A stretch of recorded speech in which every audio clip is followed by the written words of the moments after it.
Salam, benim adım Sevda'dır. Hello, my name is Sevda. And as I promised, this is video number 2 about past tense.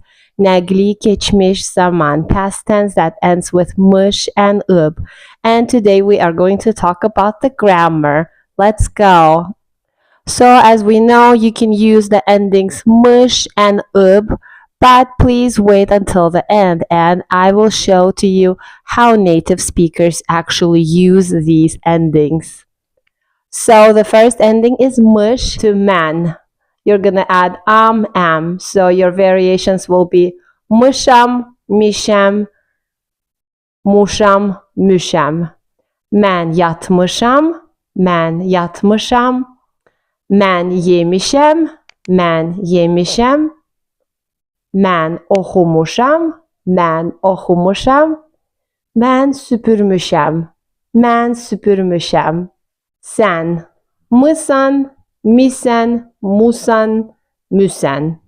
Sen yatmışsan, sen yatmışsan.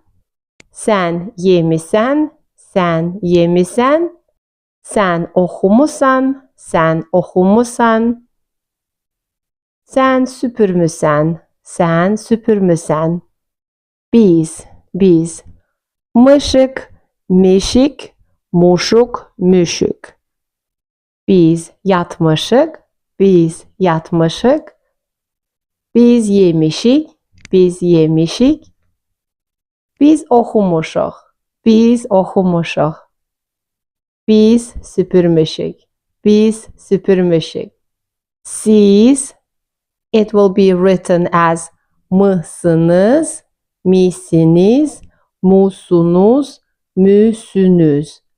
But pronounced as mısız, misiz, musuz, müsüz. Siz yatmışsınız, siz yatmışsınız. Siz yemişsiniz, siz yemişsiniz. Siz okumuşsuz, siz okumuşsuz. Siz süpürmüşsünüz, siz süpürmüşsünüz.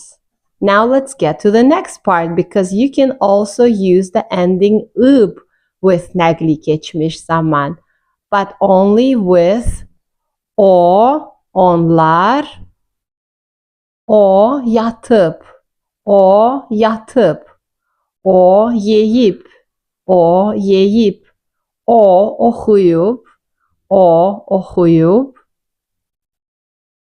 o süpürüp, o süpürüp. So as you can see, there's also the 4 variations. Üb, ib, ub, and üb. Now for onlar, it will be üblar, ibler, ublar, übler. For example, onlar yatıblar, onlar yatıblar. Onlar yeyiblər, onlar yeyiblər. Onlar oxuyublar, onlar oxuyublar. Onlar süpürüblər, onlar süpürüblər. Wow, you guys did it. You guys are amazing. I hope you guys learned a lot in this video. You persevered and I will see you in the next video. Sağ olun. Gelen videoda görüşərik.